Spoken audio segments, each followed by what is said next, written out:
Adding a support representative group in iSupport. Support representative groups are central to iSupport features such as routing, reporting, and the roles and permissions that control the features available to individual support representatives. This video covers how to add a new group to an existing iSupport instance. We recommend that you start in the Support Representative Roles screen to create a set of permissions that can be assigned to the new group. A role name could include the name of the group and then the roles within the group. For example, an IT group might configure an IT support rep role and an IT manager role.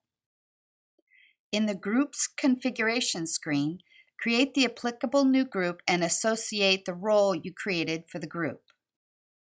If multiple roles are associated with a support representative or group, all permissions associated with those roles will be in effect. If you have support representative information on an LDAP-enabled directory server such as Microsoft Active Directory, you'll be able to automatically create support representative profile records in iSupport and synchronize with your source. Set up a connection via the data source integration screen and add a new sync definition for the new group. If you don't have support rep information in a data source, you can manually create support rep profiles via the support representative profile screen and add those profiles to the newly created group.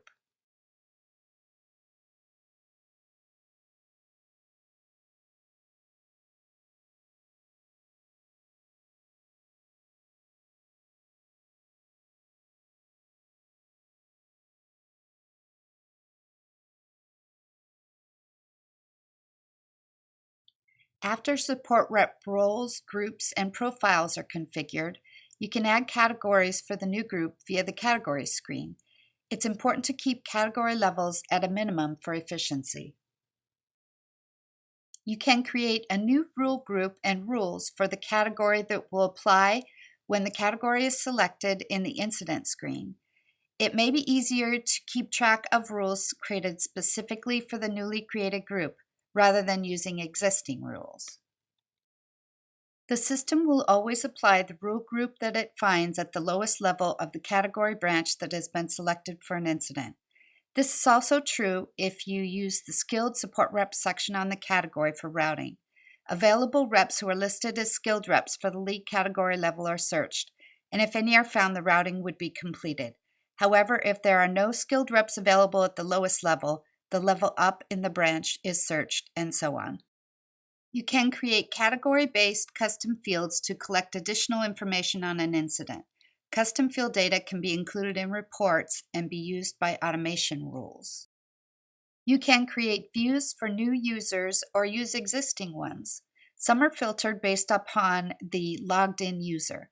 For example, there are some default iSupport views such as My Open Incidents by Days Open and My Groups Open Incidents that use the logged-in user to filter the view contents. If you are not using Microsoft Windows-based authentication with iSupport, you can use the Rep Security screen to enable password security options, enter text for the login screen, and configure locks to prevent a support rep who has exceeded a specified number of failed login attempts from logging in. That's it for an overview of adding a support rep group in iSupport. If you have any questions, be sure to consult the online help or contact customer support by email at support@isupport.com and by phone at 360-397-1099. We're available 6 a.m. to 5 p.m. Monday through Friday PST.